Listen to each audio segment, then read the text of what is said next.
played well. They've played very well, Pakistan. England at 58 for 7. But moving on to 156, would have thought they had a real chance. Whipped away by Azhar.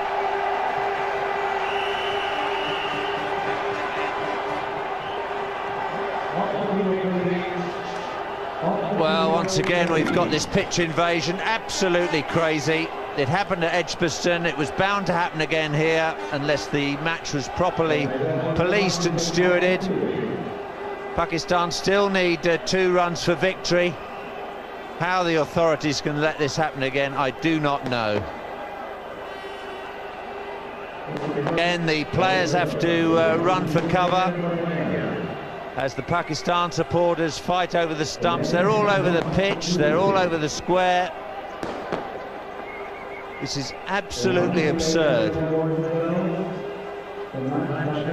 And the sooner that the England and Wales Cricket Board follow Australia's example from 20 years ago and ban presentations on the ground and make people stay behind the whole match, and you're trespassing if you come onto the ground at any stage, the sooner we'll get cricket matches finished safely and without injury to anybody.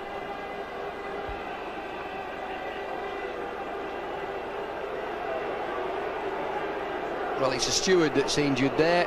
It's complete nonsense, it really is. You read everything about the build-up to this game in that security would be this, that and the other. Something like that happens.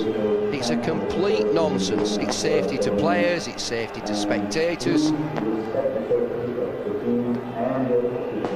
Awful scenes. It's 2 to win. The game is not over, it's 2 to win. Surely these people can read scoreboards.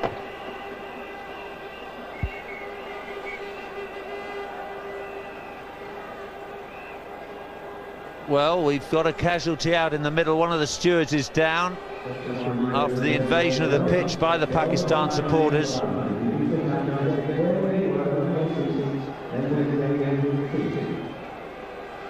Well, this is very disturbing to see, particularly as it happened just about a week ago in Edgbaston.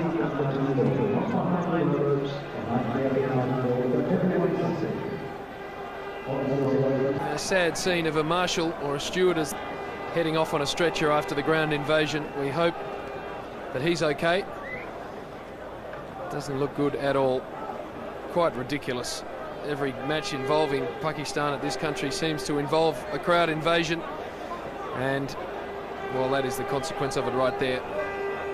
We must find a way of doing something about it. The match basically poised for a Pakistan victory. They only need 2 runs, and I think Pakistan contingent here thought that the match had already been won, so they've come storming out onto the ground. The stumps and everything are gone as usual. We can tell you that the match has been conceded by England, so the points go to Pakistan. Just 2 more runs needed, and the ground invasion basically put an end to things. Tomo, a colleague of ours, Keith Stackpole, always says that you see something for the first time every time you watch a game of cricket, and I have to admit I've never seen a match conceded before. No, it's a strange one, isn't it? I mean, a match isn't over till somebody's won, as far as I'm concerned, and just to concede, okay, they were going to lose, but I mean, that's not the... No, it isn't good, but for safety, of course, I think Alex Stewart made the right call.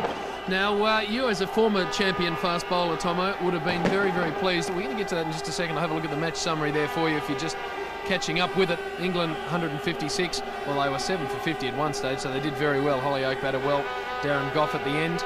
And then Pakistan, as we mentioned, 2 short with lots of wickets in hand and lots of overs to go. The ground was invaded, and of course the rest is history.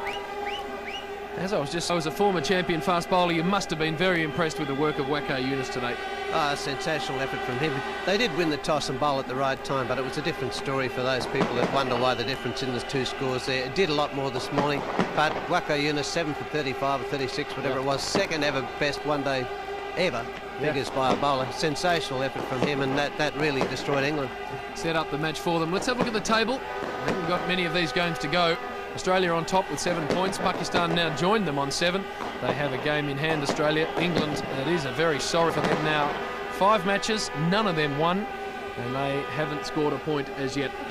No, it's a little embarrassing for England, isn't it? But I mean, they're just not up to the task, so they don't deserve to be anywhere else. But those two nations above them, they were fairly strong in this game. I suppose, Tomo, if you've got to pull a positive out of it, they've had some young players come into this side and played pretty well. Ben Hollioake today did a very good job.